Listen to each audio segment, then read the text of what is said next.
So, welcome to the approved podcast, The Bit No One Sees. And in this very first episode, we speak to Phoebe. And although only 15 years old, when we heard her backstory and her journey through life, we just had to get the story out. This is a really huge passion project of mine to which the brand was built around. And that's hearing people's ups and downs and journeys through life. Over the course of the next 3 podcasts, we'll be speaking to people from Muay Thai fighters, Brazilian Jiu-Jitsu practitioners, to businessmen, businesswomen, chefs, and everyone in between. We hope you enjoy the podcast and find it informative. This is the first approved podcast, The Bit No One Sees, Ep.1 with Phoebe. We hope you enjoy it.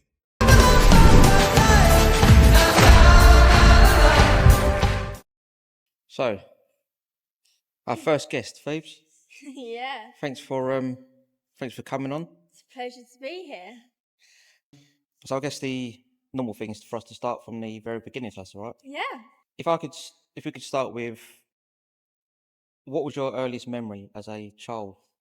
Oh, I'd have to say, I remember my experience as a child within dancing. I remember going to my dance classes as a child. Main Oh wow! sort of memories, because I've done it since I was so young. So how old was you when you first started? 4. So I was 4? 4, Wow. but when I started, I've been to 2 different dance schools, and I first started dancing as a whole when I was 4 years old. Oh well, and that's with YC. No, that was with, I started in school, and then I went to a dance school local around the corner from me. Okay. And then I started going to creation when I was about 7. Oh, okay. Yeah, I've been there since. So was dancing in your family originally? No, I'm the only dancer in my family. Oh, okay. Yeah. When did you transfer over to YC? Well, they started coming into my school, doing lessons weekly rather than having a PE lesson. So you do that instead. And yeah, I kind of got the vibe from them that they were a good dance school. So I remember, I think you're roughly the same age as my Lily. So was it Shannon used to go around and rob, didn't they? Yeah. And go around and Yeah. start poach. So you got poached. Yeah. Poached, So yeah. they said they gave me a letter and they wanted me to join. So I went home to my mum. I told my mum, and she was like, "Yeah, we'll have to try it." But I started doing 2 dance schools, so I had them both, and then I ended up leaving youth creation and then staying at my old dance school. Okay. But looking back, when you think something's like your biggest regret, and that's what mine was, because my dance school that I used to go to wasn't the same as youth creation. I didn't have the same friends and the same vibe. So I went back to youth creation. Luckily, they took me back again, and I've been there ever since now. So it was more the people you clicked with at YC that made you go back. Definitely, yeah, because you kind of click with people instantly at YC. Because if you're on your own, people would come up to you. Well, that's the vibe I get from any business. I think especially if you look at Shannon and Jodie, you can see they won't take certain kids on if they're definitely, you have to be asked as well into teams. I got asked into a team. But you can do Sunday classes, which anyone can do. What does that? Sorry, what does that mean? Asking into a team. So I'm in a group called YC Elite, but I first started in Naughty Step, so it was like the younger ones, and they asked if I wanted to start going to competitions. So when you first start, you start in your age category, right? And then they'll kind of move you up the ages, and then if they think you're really good at dancing, they're the type of person, they'll bring you to competitions into a team and do set dances and performances rather than just you got to hit a certain level before you're introduced to competitions. Yeah. Oh, that's quite good. So you have to they'll start what they call kind of scouting you, looking at if they think you'll be good in a team. So see if you're good enough, and then they don't want rude people in teams. So it's got to be your personality as well. So they'll invite you in, and then you start going from there. So how big are the teams? Is it teams of 2 or? Well, there's teams, so you can do duos, but the teams normally are about 10. There's an all boys group as well. Oh, okay. And then YC Elite, it's normally the biggest group because obviously it's all the older ones.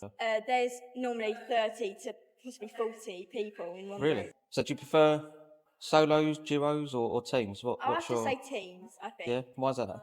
Well, teams, it's more you're with all your friends. Yeah. Solos, it's so fun, but you know that you're doing it on your own, and it's a lot of pressure to just you. But I do like duos as well, because you can kind of pick who you want to be with, and you're with your friend normally. Yeah, so you can have that fun experience whilst at a comp and not just so serious. Yeah. So since you've been obviously doing it since 5, do you still feel the pressure of comp days, or I do are you more? sometimes, because we have different varieties of comps. So you have like qualifiers where you have to get to the next level, and obviously to do that you have to win. So you do feel a bit of pressure because when you're dancing as a team, you have to. If one messes up, it's more noticeable.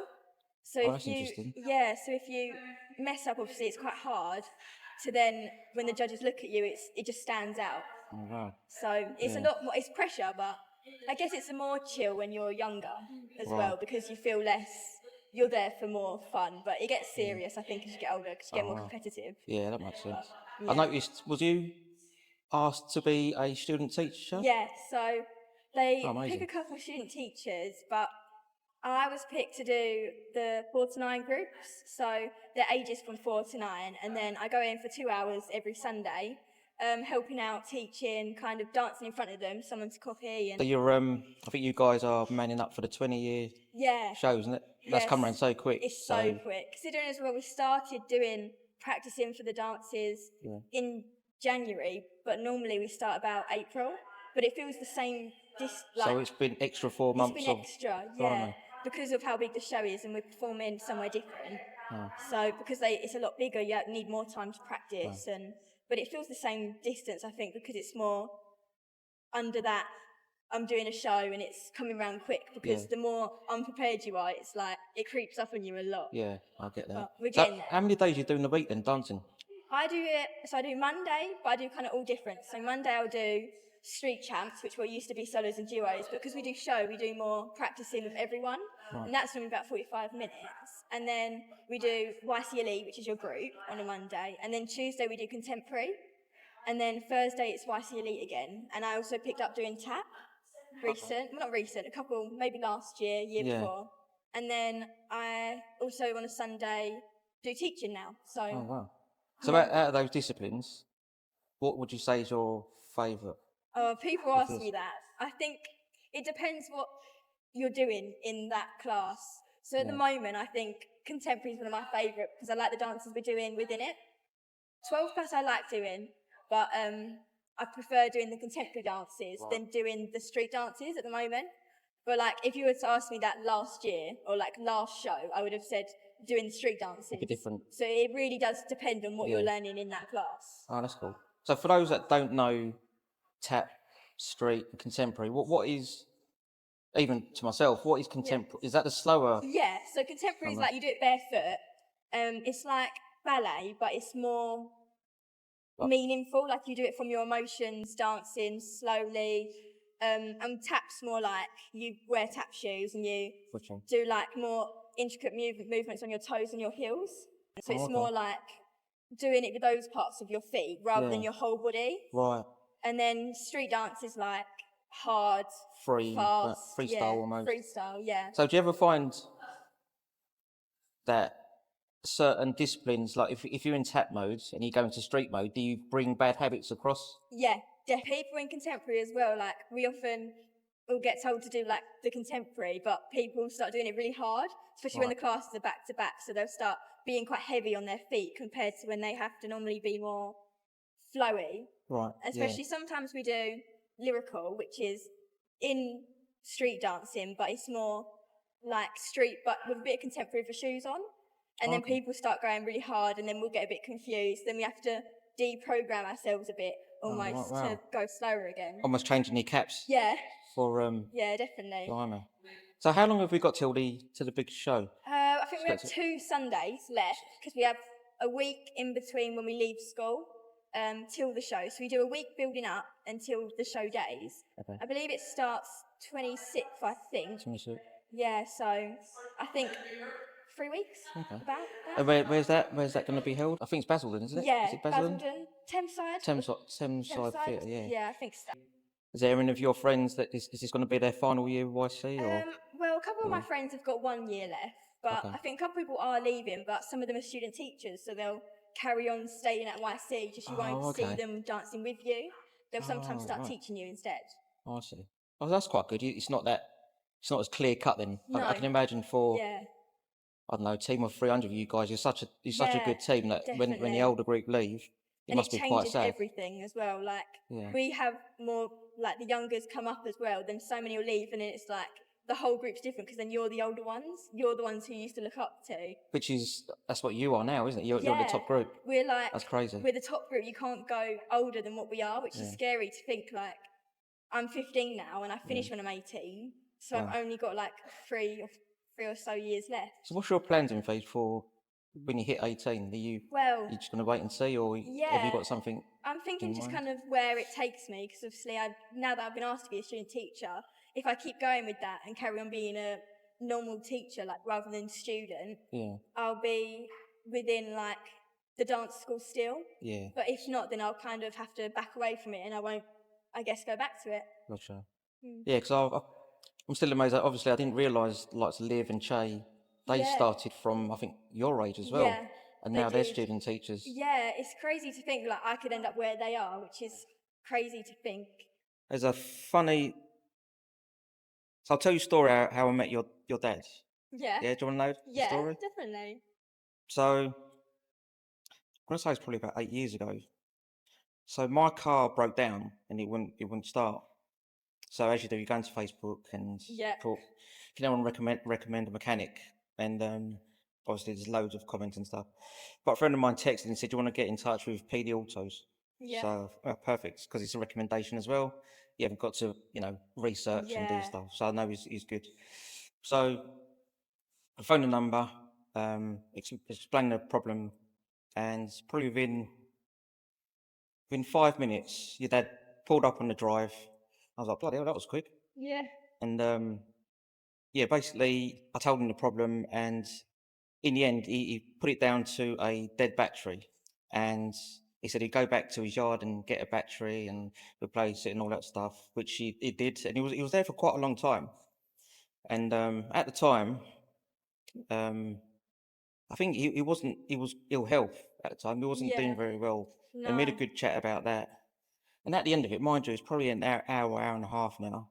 I said, "Look, Paul, so what do I owe you?" And he said, "Nothing." No. And I went, "I've got to give you something." He said, "No, don't worry." And I thought I found a mechanic, because there's not many people that do that. Yeah. And just by chance, so that was when I first met your dad. And ever since, he's been our family mechanic. And as you do, you're recommending now, he's all over the place now. He's probably too busy, if anything. Yeah, definitely. And then comes dancing, and obviously my Lily's at your dance school. Yeah. And she said, "Oh, Dad, I've met a friend. Her name's Phoebe, and we get on, blah blah blah." Didn't think anything of it. No. And then obviously my William, who's obviously in your year, Yeah. he's then said, "Yeah, I know Phoebe." I was like, "So who's this Phoebe?" And then it kind of just worked out that I didn't realise that Paul was your dad, and obviously you're my Lily and my William's friend. Yeah. And it just sort of. I done the same thing though. I sat next to William in year 9, so last year, for like the whole year. And it wasn't until about halfway into the year I thought, you have the same last name as one of my friends at dance. And then I realised they're actually siblings, and I never realised It's an unusual name as well. Yeah, I thought, I don't know how I never pieced that together, but yeah, I love them. They're my friends. Yeah, so. yeah, they think a lot of you as well, which is, to be fair, which was why. So going back to, on the brands, obviously we wanted to create something, as you know, with good people and just get that aura out. And it seems to be working. So obviously, since you've come on board, like me and Lily have noticed, obviously, you push the brand out. Yeah. I mean, quite often I pick Lily up and I see you coming out and you're all in the gear, and I think, this is what it's. I love it. I love wearing it. It feels amazing. Especially if, as you know, we've started from nothing. So to have someone that believes in the brand and enough to wear it, I think it's amazing. I appreciate that. Of course, I love it. I always do. Even like when you have show days as well, and you get so hot in the hall, and I have the like the sports bra on that I've got, and then the leggings. I love it. It's so comfortable as well. So it's really good. So now go. I guess that's the natural thing to go across to the motor racing. Yeah. I mean, how? Well, so. How old was you? I mean. 4 again. 4. I was 4 years old, and my dad. The year I was born, my dad was supposed to be going to Germany, but my mum was pregnant with me. So he ended up, I think, either going after I was born and I think then he took my sister when I was a baby. So she went, I think, 3 or 4 times, and then he asked her again, like, do you want to come? And she was like, nah. And then my dad asked me, and I was like, yeah, I want to go again. Right. So I went when I was 4. I first went round the track when I was 4 in my car seat. And this is the Yeah, Nürburgring. Nurburgring. And I've now been there probably 200 plus laps of the ring. Wow.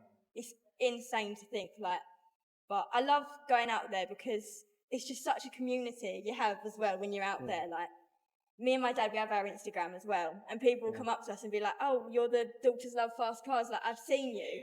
And then the next time you're there, even like the following year, they'll go, oh, I met up with you last time, like, we should do a lap together.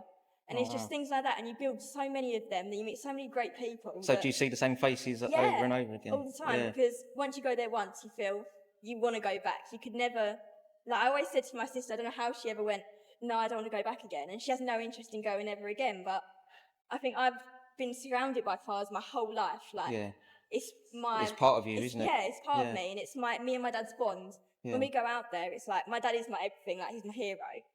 And when I'm out there with him, it's like, we've got the father-daughter bond, but we're also like best mates. Like, we've got that togetherness, and when we go out with a group of us, I kind of just fit in. You feel that you're with people. You feel safe as well, I guess, when you're... It's one of the safest places. Especially, like, obviously, you go around the ring, and you're, like, going very fast, but you come off and everyone's just chill, like, they're safe, and you know people will look out for you when you're out there. So what's the speeds on? I've heard of it because I know the Top Gear. Yeah. There's a famous female Top Gear presenter that passed away sadly. Yeah, so she's Sabine Smits. She was German. Yeah. She set one of the fastest records, and she's got like a corner based off of her. Oh, wow. Like Michael Schumacher, remember the F1 driver? Yeah. He's got a corner around the Grand Prix circuit as well. So they're very like respectful as well out there. But it's great going out there, especially for me seeing her. My dad met Sabine Smits before she passed away. You know, in just her mum and dad have a pub there, and we go out there sometimes to the pub. But it's great because there's not a lot of females that go to the ring, but seeing her was like, for me being young, one of the best things, because she was one of the fastest. Yeah. And my goal in life is to take my dad around the ring. Like the Nürburgring is my place. That's my goal, to be able to go there. You can see that from your channel. Yeah. I think I saw you actually driving in the driver's seat. Yeah. Driving with your dad. It was insane. It was my Was surprise. he clutching on? Yeah, he was going, brake, make sure you brake. You can hear it in a video. We post a video, because around the track, like, there's loads of viewing spots, but nowhere's closed off. Like, you can go round to the track on like the side. And then, so my dad took me round with my godfather. He's like my uncle. I see, like, we go out there with him, and he went, okay, so you're gonna get in the car and you're gonna drive up just directly next to the track, so you feel like you're on the track. But obviously, there's a fence in between. Oh, okay. But it was insane. So it's a track outside of the track almost? Yeah, it was like you were driving along past it on the outside. But it was so, like, crazy to think I was in the car. Like, my dad's got a club sport, so it's fully race. So it's got bucket seats, harnesses. That's the BMW, that's M3, M3 92. I can hear that coming down the road sometimes. It's so loud. But, like, I was just driving it thinking, like, I'm driving the car, like, it was crazy. But it was one of the best experiences. Do you feel that power, isn't it? It's just insane. I can't even imagine. I know. All I was doing was put my foot down a little bit, and my dad was going, brake. Make sure you brake when you get to the yellow, brake. But it was so good. It's crazy. But we love the car so much. We took it to Munich, and in Munich there's a car place where you put your car in the bedroom. So you sleep looking at it. You can see your car. Yeah. And the museum, it's 24-hour, so you can go around in the museum. So there's only 2 rooms in the whole place, and it's always fully booked. My dad surprised me, and we thought we were staying in just a normal room. Oh, so you didn't have an idea? I had no idea. So he had done it the year before me for his 50th birthday. So I then came with him the following year, because he was like, oh, we should take Phoebe. So he was like, we're just going to stay in a normal room, though, because it's really expensive. But my dad was like, let's just go for it and book it. Yeah. And I had no idea. I pulled up, and he was like, oh, we're going to park here. And then my godfather came out and went, oh, there's a problem with the room, we can't get in. And I was like, oh no, I thought we were going to have to drive around looking somewhere else. And then this man came out and undone the curtain, and the curtain just undone, and it was one of the rooms, and we started driving in it. And it was... Oh, so you had zero idea at all? Not a clue. You know when sometimes you might have an idea, but I had none of it. Wow. It was crazy. So they're sort of memories that stick around forever, aren't they? 100%. No? Always remember it. So what's So what's next? You out back at the Nürburgring soon? I know your Well, dad's always. yeah. So I think my He's probably dad's there more than he's here, isn't he? yeah, but I don't think we have one this year. But my dad has got he's doing a track day at Spa, the Formula One track. All right. So he's going around there. But I've got school still. I'm back at school when he goes in October. Yeah. But hopefully next year we're doing the Alps. You know, the Swiss Alps, and it's all the mountains. We're driving up through there. Oh wow. But yeah, last year we done a tour of Europe. So we went to BMW Museum in Germany and the Mercedes Museum, and we got a private tour of the Porsche factory. Yeah, so Wow. it's basically where every Porsche has ever been. It's been along this line, like the line of manufacturing. Wow. And I watched one of the cars, like you go around it, and it was crazy to see, like you've watched where every car has been before. That is Because then they crazy. get shipped to the other places. Oh wow. But I bet it's ultra clinical in there, isn't it? yeah, Like a lab. I feel like I'm scared to touch anything, because if I move one thing, the whole system, like it's a line that it keeps going, like it doesn't stop. So the whole circle, if you stop the line, everyone goes out of sync. So it's like a constant rotation. You have to get it done by the time you go to the next station. Wow. Yeah. That's crazy. So I guess how long? I suppose you've got a couple of years to get your official driving license, and then Yeah, I can't wait for that. I think it's the bit your dad's going to probably regret this now. Yeah, definitely. So, is it your last year at school next year? So I'm going into my last one now. So what's your plans after that? You got anything? Well, I really want to get into mechanics. It's one of my biggest things that I've always wanted to do, but I'm more into petrol cars and diesel than I am electric. I'm not, because the one I love about cars is the petrol and the sound. It's one of the best things, like when you hear a car that you like. But I think I'd like to try and keep going as much as petrol cars. But my dad's obviously got PD Autos, and his name's obviously Paul, and he's PD, but so am I. So I thought we have spoke about me taking over the company. Do you know what? I did think that. Yeah, we've always said that, but we don't know if it obviously could happen depending on if the electric cars are keeping coming in, there's less business. But if not, then I'd be able to go straight in and carry it on. See, I heard, because I'm in engineering, so I get to talk to different people. And the general thing I get when I ask people about electric cars is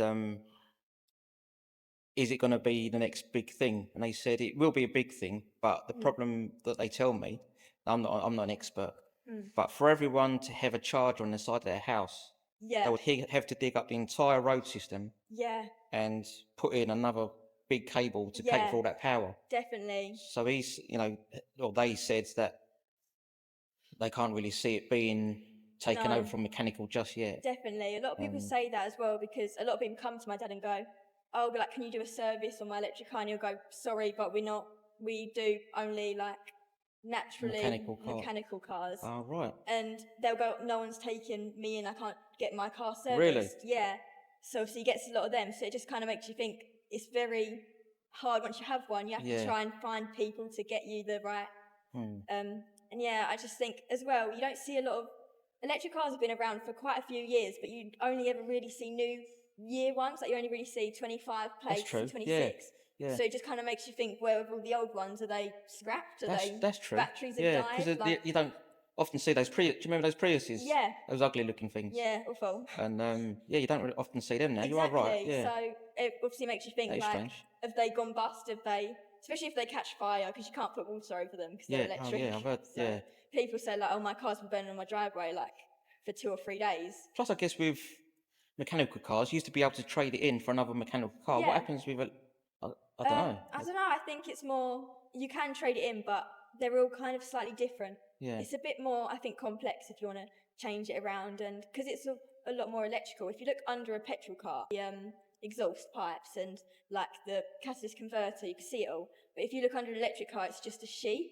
Like, I guess you can undo it, but once you undo it, there's just still all hidden stuff. So it's a lot more complex to try and figure out where it all comes from. That makes underneath. sense. But I don't think of that. Yeah, because you automatically think you lift the hood in an electric car, there's nothing in there, is there? Because obviously it's all you underneath. normally see the engine, and then if you look under the car, even like underneath, it's still all just plain, not like the usual. I also heard that if you suffer from motion sickness, electric cars, where they're silent, I mean, I'm awful for travelling, so apparently one of my friends has one, so I went in it, and when you sit in the car, and you know, when you start a normal car, you go on it, and then you'll put the clutch down, let it off, and you start rolling forward. Yeah. This one, you just put your foot down slightly and it'll go. There's no, like, obviously because it goes 0 to 60 faster, Right. you'll go, but you'll just go fast. Oh, so it's like a go-kart then? It's literally exactly. But, you know, sometimes you put your foot down and you wait like a split second, then your car will start going. Right. Electric cars will just go. And I always say to my dad, like, imagine doing Nurburgring for us is about 9 hours, 7 hours if you're like getting on the underground Eurotunnel. Right. But imagine trying to stop and charge your car everywhere you go with no gears to change. Yeah. It'd be quite a boring drive because all you're doing is going and stopping, especially if it's straight roads. Yeah. It'd be quite hard, I think. I've also heard that you have to plan your routes. Yeah. It's based on how much electricity you've got and Yeah, stuff. because if you're going into the middle of like somewhere that's not as common to have an electric car, you could get there might not be electric cars for electric stations for miles. Right, that's interesting. So then you've got to try and think, how am I then going to get my car to an electric charger? And then you haven't got a charger for it. So you're all in the mechanical then. Definitely. Do you see that as, at the moment, obviously things change, but you see that as your passion at the minute, is it? 100%. I always said as well, even if electric cars do come around, there will always be petrol cars around, because you see like old Ford Escorts sometimes going around, and obviously they were years ago. So when you look back, you might think, actually, there still probably will be for the next couple of generations, because they'll be known as the old classic cars. Yeah, that's right.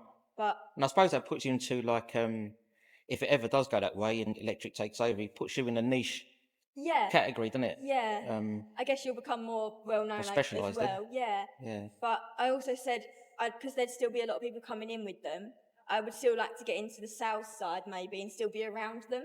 Like, because you're obviously buying and selling.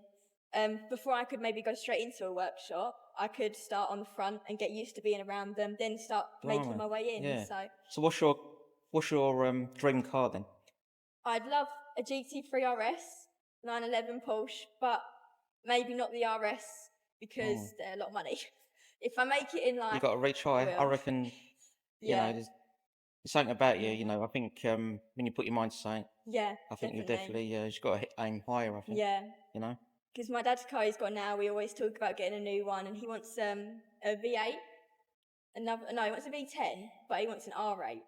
So an Audi. Wow. But he thinks about that, but he wants to get a gated gear box for it. So it'd be more like, you know, the big metal gear sticks. Oh, okay. Yeah, so it like clinks in the slots of the gears. A proper racing mode. Proper racing, yeah. But if you got one, he'd have to fully like track the whole thing again. Because he's got that with his car now. He's fully done it up so it's track ready. Oh, so that the BM he's got now, he had to customise everything to suit for the track? Definitely. The car standard is a lot like plain compared to what he looked like now. Like my dad's car is very different to what you'd see on a normal one. Like my dad just had 20 inches off the front, 10 off the back of his suspension, so it's lower. Wow. And then he's got the splitters on the front, the side skirts on the side, so that it's like more lower and you feel it. And he's got the gearbox pedals, so when he's around the track, he can change gear up here. So it's like semi-automatic. But so every modification now, it sounds like he's adjusting it for aerodynamics and cornering. Definitely. Because we definitely noticed getting faster. Can you notice the difference? 100%. Even like driving up here in the new suspension, you feel more lower to the ground. Like every little thing will make a difference, especially when you're on track. So the thing is, especially around where we live, there's speed restrictions everywhere. Yeah. That's the problem I'd have. Is I've got a heavy foot. Yeah. And I can imagine his car, you just want to put your foot down a little 100%. bit. Because otherwise you could probably get stuck in first gear. Oh, yeah. Yeah, but especially when you're out on the Autobahn in Germany, there's no speed limit. So you can go as fast as you want down there. Well, now, are you allowed to say how fast you... 150? Around that. Yeah. Miles per hour. So it's fast. Maybe 160s. Are you used to that speed now? I'm used to it. You still... I don't really grab on because I like You need that. Yeah. I'm more going, how fast are we going? How fast are we going? Sort of like... So you're right with roller coasters then, yeah? Oh, yeah. Oh, okay. I do think that also reflects with the cars because a lot of my friends are like, I don't want to... It goes really fast. But I think I've grown up around cars to... I've been around in a Nürburgring 24-hour race driver in a Nürburgring car. So they took me around a professional driver in the car. So obviously he goes really fast on the track, like he pushes it to the limit.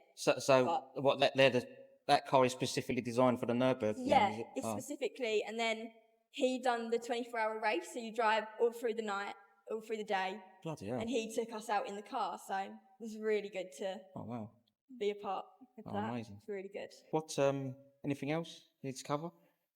That was decent. How much footage did we get? For this section, and then another probably half hour the first time. That's decent. Yeah, so we'll start closing it, shall we? You happy? Yeah, I'm happy with that. If there's anything, yeah? Yeah. Amazing. Really? Amazing. I didn't know if it'd be like No, a bit honestly, boring. I said to Ellie that it's strange because although you're only 15, I was saying to Ellie, you've got a really good story. Yeah. And just because of your age now, it's your experience. I mean, you're 15 now, but you've been dancing, you've been driving or around the driving track for 10 years. Yeah. And that's crazy. It is. So, It is insane to think. But, yeah, so no, honestly, thanks for representing us, Phoebes. Yeah, I love it. And it's great to be a part of it. yeah, I appreciate you coming on. Of course, And love it. yeah, we'll see you soon, hopefully, in the next one. Definitely. Cheers. Yeah.